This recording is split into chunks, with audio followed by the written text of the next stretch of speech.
She's asking about onesie. She's getting advice very carefully about onesie, which I just said.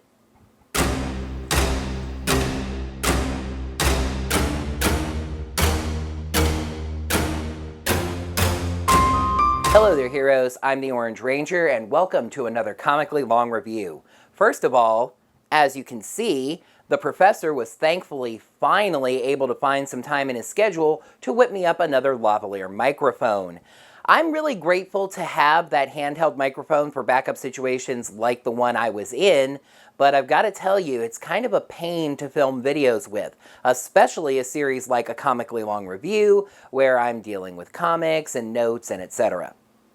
But getting back to the comic books, I noticed that both of these series, Go-Go Power Rangers and Mighty Morphin Power Rangers, seem to be building to a conclusion at the same time, and that time is right now.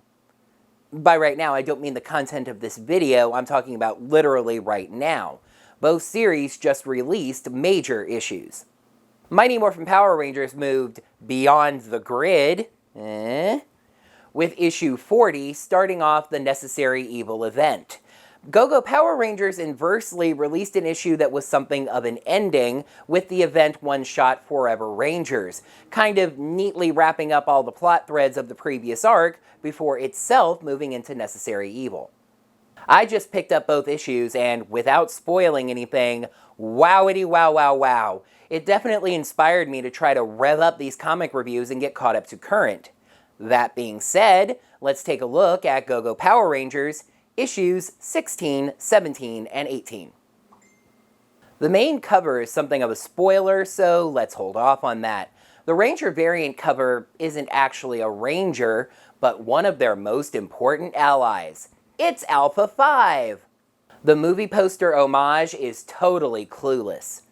No, I'm serious, it's actually the movie poster for Clueless, with Kimberly, Trini, and Violet. The Retrosode cover is Power Ranger Punks, when Billy and Kim were turned into punks, and being honest, is probably the most attractive I've ever found Kimberly. Moving on. This is Go-Go Power Rangers, the series that is absolutely allergic to chronologically consecutive storytelling, so let's jump back over 10,000 years ago. Rita tells someone named Lorion that she made a mistake to trust a thief with an important task, but Lorion has made a bigger mistake double-crossing her.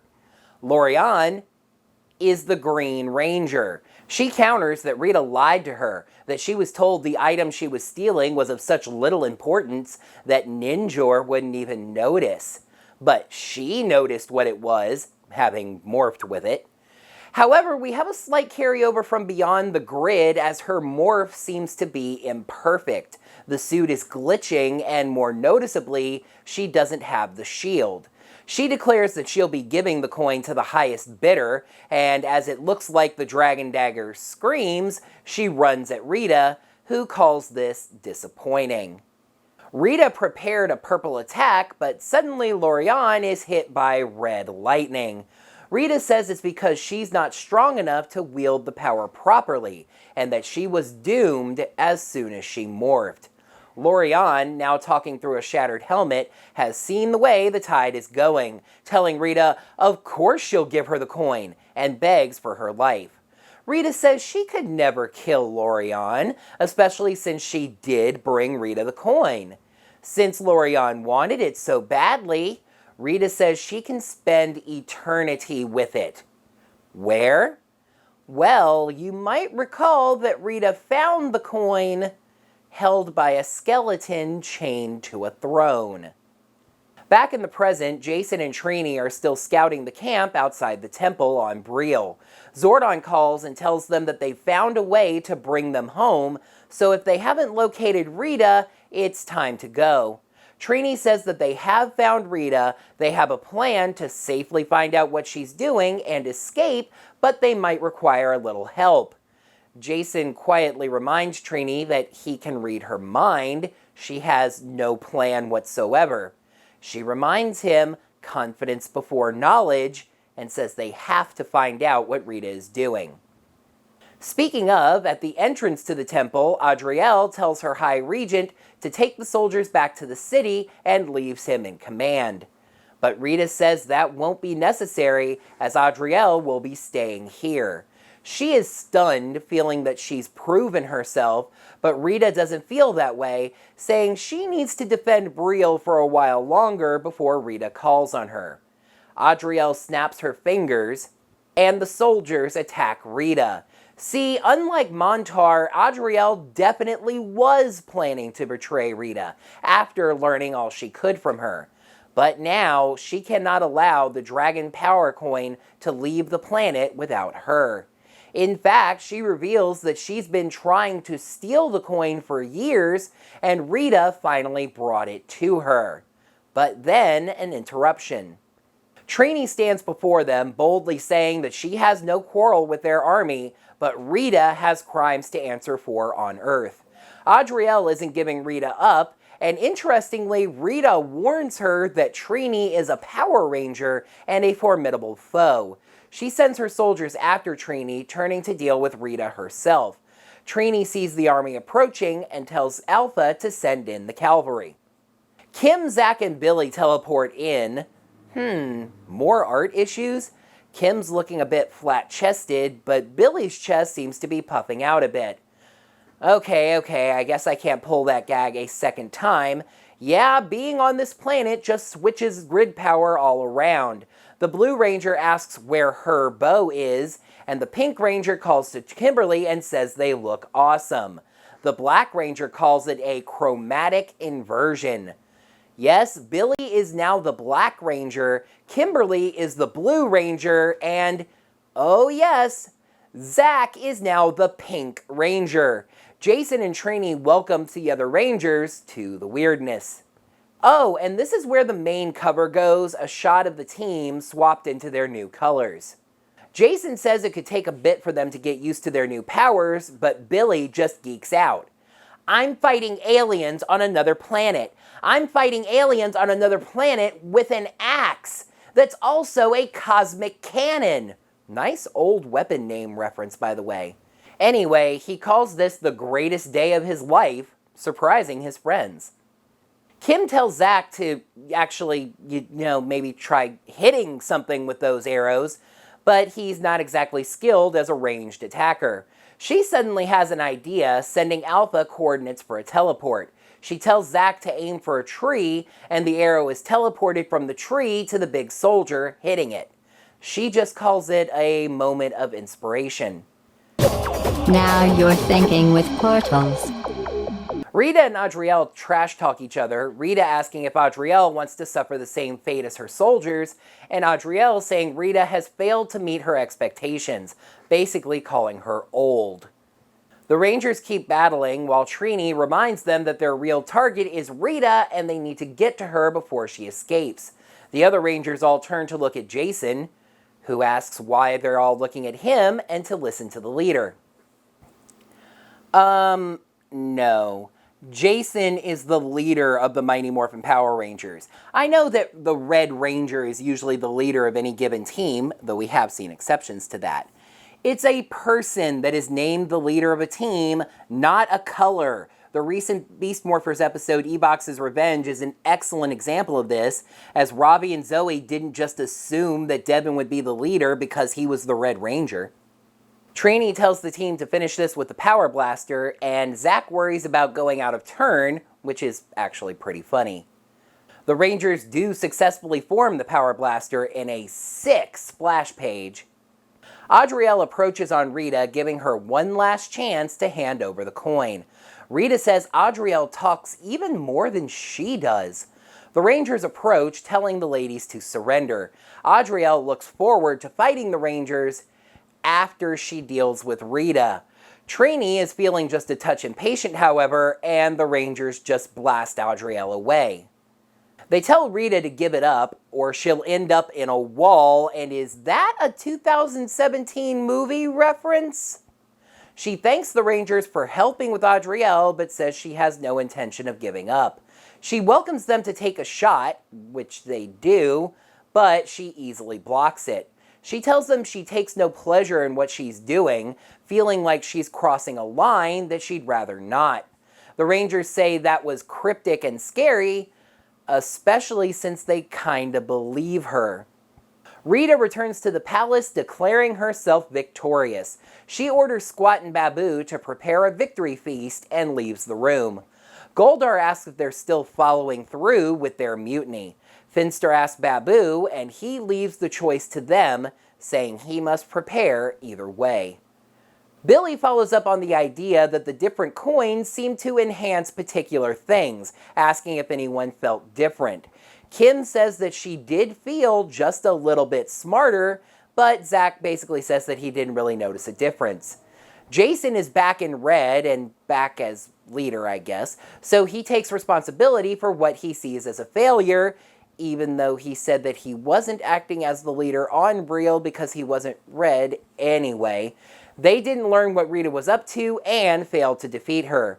Zordon is just happy that they're back and says they'll burn that bridge when they get there.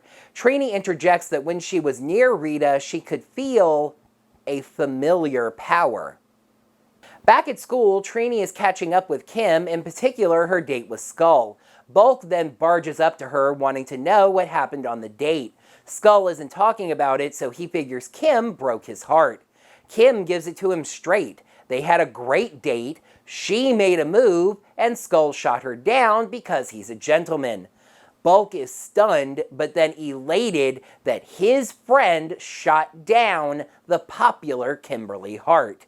At the dinner on the moon, the minions argue with each other when Rita stops them, calling a toast to their glorious future. They all look around and then scream for Rita to stop, telling her Babu poisoned her drink. She asks if this is true, and then drinks it anyway. They can't believe it, asking why she'd do that, but then Rita thanks Babu for his excellent work. Yes, you see, this was all a test of loyalty. Now that everyone has passed, she can reveal her plans. The creation of a Green Ranger. Jason and Trini approach the juice bar for some training. Jason says Trini was pretty badass as leader, but Trini says she doesn't think she's a good fit for the job permanently. But what she's wondering about is their kiss. Jason hasn't mentioned it, so did he hate it? No, quite the opposite in fact, but he does wonder what it means for them. Trini doesn't know either, so they decide to keep it between themselves for now and see what happens. Hey, here's a little story thread you may have forgotten. Somebody covered for Jason and Trini while they were gone. They uploaded papers using a school portal, so Billy is going to use a school computer to find out who it was. But before he even starts, he gets a message on the computer saying finding out who they were was simple. In fact, he can even hear them right now. Zach asks who this is, but they say to have no fear. They're an old friend, and they look a lot like Alpha. I really enjoyed this issue. The color swap stuff kind of comes to a quick end since we needed to see all of the Rangers swapped into different colors, but then work in more exposition as well. I really wish they'd had just one more issue in their swapped around colors, but like I said at the start of this video, they now knew the timetable that they were working on. The action was fun, everything wrapped up nicely, and the dragon coin and this new robot friend give intrigue for the next part of the arc. Issue 16 gets a 4 out of 5. 4 covers for issue 17. The main cover is not spoilerish at all this time, in fact rather generic. It's just Rita Repulsa staring menacingly down into her crystal ball at the Rangers. The Retrosode cover is from a pressing engagement with Jason fighting King Sphinx. The movie homage cover is something the Power Rangers franchise is very familiar with. Weird Science. And I love the Ranger variant for this one. It's Ernie! Over 10,000 years ago, every relevant character trait of... Wait, I've done this joke already. A woman is giving birth, a nurse talking her through it, and the woman showing the classical snarkiness of the very painful experience she's undergoing. She makes that one final push, and the nurse congratulates this Lady Fienna, telling her she's had a baby girl. Fienna tells the baby it's good that she's cute because she's already caused a lot of trouble. She says she has her father's eyes, but someone walks in and says she's going to have her mother's heart. Gee, I wonder who this is! Apparently time warps don't change your appearance all that much, though this would call the whole Barza appearance on the TV show into question. Yes, this is Zordon coming to bring a gift for the birth. Vienna says someone will be coming for them, the child's father. Zordon says that he will protect them, but now is the time to celebrate. Zordon asks if she's picked a name, and Vienna says she has. There is a word amongst my people that means order to the universe. What do you think, little Rita? Do you like that name? How very Star Wars of them. Rita is the one that will bring balance to the grid. On the moon, present day, Rita is trying to get the coin to work, but nothing she tries is getting the job done. Meanwhile, at the school, Zach is meeting with the guidance counselor, whose name is Mrs. Pruitt. Deborah, if you'd like to call her that. She called for this meeting. Zach is going into his senior year, and she wants to check in. He says he's fine, but she says his teachers say otherwise. Zach is turning in assignments late and even falling asleep in class. She tells him this is a safe place where he can admit anything, so he decides to tell her how he really feels. Vaguely, of course. He says he feels like life throws one problem after another at him and it can get hard to deal with. She asks if his friends feel like this, and he says they're all in exactly the same boat, as we see some flashbacks of battles against some monsters from the show. He knows he jokes around a lot, but he really does take things seriously. He just feels like this is never going to end. Of course, not knowing he's a ranger, she thinks he's talking about school, saying she knows it's stressful, but summer's almost here. He somewhat sarcastically says he's sure that summer will be relaxing. I mean, it has a pretty low bar to beat spring break when you went up to DC and helped your brother with politics in the world's most boring comic book. Jason has told Trini he's not entering the upcoming Karate Expo. Did anything important ever happen to Jason at a Karate Expo? Trini can't believe it since karate is his entire life, but he says it's to help protect the world, and the expo could take away from that. She points out that he's just going to have to get up a little bit earlier and tells him he will enter. That reveals his true anxiety. What if he loses? She says he'll have to settle for being the hottest, second best ninja in Angel Grove. He asks if he can kiss her, but then Kim walks up. The two of them freak out, and Kim says she has to go see her dad, eyeing them suspiciously. Billy wants to tell Zordon about the cryptic messages, but Zach says there's really nothing to tell. Billy is worried that somebody knows their identities, but he tells him to relax. The person said they're a friend, and at the moment, they have no reason to believe otherwise. Rita tells her minion she's going in search of answers, bringing Squad along basically because he's too stupid to watch out for himself instead of her. Finster asks if they can send a monster down while she's gone, saying the victory would of course be in her name. She sees little chances of a victory happening, but allows it. Finster says he has just the monster for it. Kim was surprised her dad wanted to see her, and he says he just wanted to check in. Geez, all the adults checking in on the teenagers today. She says she wishes she could rewind things back to when they were normal, and he says he feels the same way. We then see the real reason for this meeting, and it's a far more insidious but absolutely true-to-life reason. He paints himself as the good guy in all of this, saying he tried everything to stay with her mother, but she rejected all of it. He wants to head off anything her mother is saying about him. Kim has never been so happy to hear her communicator beep, running off. Awesome splash page of the Rangers morphing, though putting the Rangers in their morphing order interestingly puts Billy in the middle. Maybe it's a focus episode for him. Okay, not really. Putties are attacking the Angel Grove Museum of Natural History, something Zach finds cool but just offends Billy. Jason tells Trini he heard about Skull and Kim's date at the fair. It made him think that that was a good idea, and Trini accepts the date, but right now tells him to focus on the fight. Rita and Squat arrive at their destination, Squat playing exterminator, as the place is overrun by these purple rat cat things. Or I guess purple rat dog things? Anyway, they enter a nursery, which kind of reveals where this is. Squat asks what they're looking for, and Rita says, "Another life." She finds what she was looking for, her baby rattle, a smaller version of her staff. Jason and Trini usher people out of the museum when the monster arrives, the Stabosaurus Rex that Finster was seen working on earlier. Jason tells Trini to lead the civilians out another exit and that he'll cover them. The monster blasts at Jason, he blocks the shot with his sword, and it deflects to the ceiling, knocking a dinosaur fossil loose. It falls towards the survivors, but suddenly a shield covers them. "Do not worry, Yellow Ranger. It would appear my arrival is most fortuitous." It's the robot that we saw speaking to Zach and Billy. He ushers the people towards the exits. Kim points out that it seems to be an alpha, and Zach and Billy realize that they have found their mysterious stranger. He calls himself Alpha 1 and says he can provide more help. Alpha 1 technobabbles about the putties, that isolating them is the best way to beat them, and he fries them all with lasers. The Rangers are impressed, except for Jason, who could use a little help right about now. Alpha 1 says he'll explain in time, but they need to help Jason right now.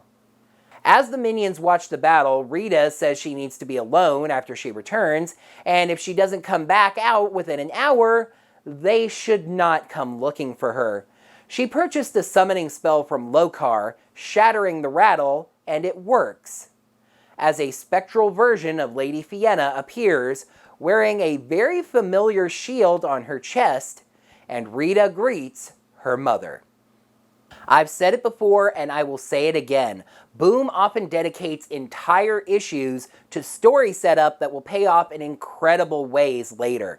The seeds of a lot of things are planted here. For one, the mysterious helper actually turned out to be the very first Alpha unit, and Rita decides to summon the issue of unlocking the Dragon Coin by summoning the ghost of her own dead mother. Setup issues have to be well written to be interesting, and this one absolutely was. Issue 17 gets a 4 out of 5. Hey, guess how many covers issue 18 has? Not really sure what I'm making you guess for. The main cover is interesting. It's Goldar holding the Dragon Coin, though really, if you look, it's the size of his hand, so it's more like he's holding the Dragon Plate as the Rangers chase him. The Ranger variant also hints that Goldar will be important, since it's Goldar. The movie homage is Three Ninjas, a movie that I actually loved when I was a kid. And the retrosode is Teamwork, as strongly hinted by the cover. 10,000 years and 14 days ago, Zordon stares at swirly lines. The universe is dying, and it's all my fault. Look what you did! Master Vile's forces are attacking without end, taking more and more systems, and Zordon feels like he's failed. Ready for a deep continuity cut? Zordon is told that nobody expects him to win this war alone by King Lexian of the planet Edenoi. Yes, heroes, that is a Masked Rider reference. Edenoi was referenced on Mighty Morphin Power Rangers as well, and maybe Lexion is in the crossover episode A Friend in Need. But yeah, this is Masked Rider lore, and I am here for it. Anyway, he tells Zordon they haven't lost, they are just losing. There are others out there fighting for justice. Together, we can be justice! And Lexion tells him to find hope in that. But Zordon is not swayed, saying he won't sacrifice anyone that isn't ready to make that sacrifice. So, Lexion suggests somebody built for it. Lexion narrates that he wanted this to be a surprise, but now is the time. He's had his artisans working on a special project, a servant for the Defender of the Light, one that doesn't need food, won't age, no weakness. And if it's made on Edenoi, you know it's the best. An alpha. Fast forward 10,000 and Billy points out the irony that the Rangers are fighting a dinosaur inside a natural history museum. Zach realizes it and has been working on an extinction pun for the last 10 minutes, but the monster beats him to the punch. Jason specifically advises Trini, and being distracted, the monster hits them both. Alpha 1 scans the monster and sees that it has a hard outer shell. Their hand-to-hand weapons will be useless, but maybe they can blast through it. The three Rangers shoot it with their blade blasters, but it doesn't do much. Alpha 1 gets Jason and Trini up and says one concentrated blast should do it. So obviously, they form the Power Blaster and... Tower Formation! Okay, that really is digging back. They form the glowing Star of David and it destroys the monster. The Rangers celebrate and thank Alpha 1 for the help. Lady Fienna is confused, not even sure of what she actually is. Rita calls her a corporeal echo, not living or dead, and says she's her daughter. Fienna says that her daughter is with Zordon, but then remembers something that happened, screaming to know who this is. Rita tells her to look at her, calling herself the Order in the Universe. Fienna is overjoyed to see Rita again and knows she is safe. She calls her a beautiful grown woman, you know how mothers are, and asks how long it has been. Rita says that's not important, 10,000 years anyway, and Fienna apologizes for not successfully getting Rita away from Master Vile. Rita says it wasn't her fault. Rita plays directly into her mother's emotions, holding up the dragon coin. She says Zordon is gone and she needs to unlock this coin to protect herself. Fienna says the coins are protected and unlocking them without Zordon is nearly impossible. Rita says her father is coming for her and the coin is the only way she can survive. If you ever loved me, if you ever wanted to protect me, please help me now. The Rangers take Alpha 1 back to the command center where he comments on the Edenoian architecture. Alpha 5 stops his predecessor, but Zordon calls Alpha 1 a very old friend. Alpha 1 bows to Zordon, calling him Master. Zordon explains to the Rangers how Lexian built Alpha 1 for him, his very first companion. Alpha 1 basically was the Power Rangers before the Rangers existed, until, Zordon says, he failed the robot. Zordon said there were reports of a massive invasion force massing on a moon. He sent Alpha 1 to investigate, but it was a trap, the moon exploding. Zordon says he searched the debris for weeks, but didn't think...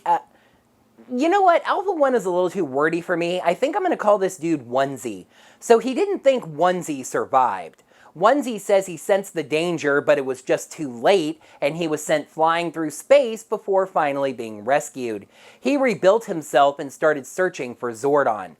This is bringing back something else from TNG. I might comment on that later.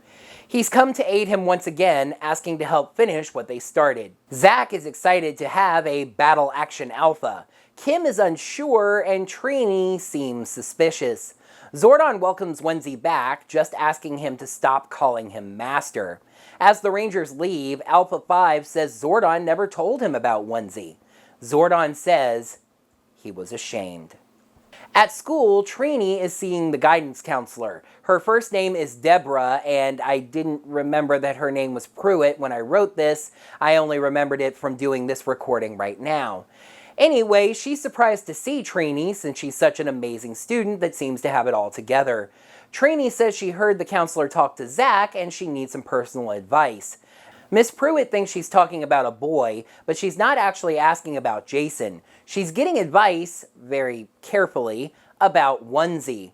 She alludes to it as working at the juice bar and the boss bringing back an old employee. We flash back to the Rangers talking about Onesie at lunch. Zack calls him A1, and I really think that beats my name, but I'm sticking with what I came up with. She's concerned that Onesie has apparently been on Earth a while, just spying on them, but the others aren't concerned since he's been so helpful.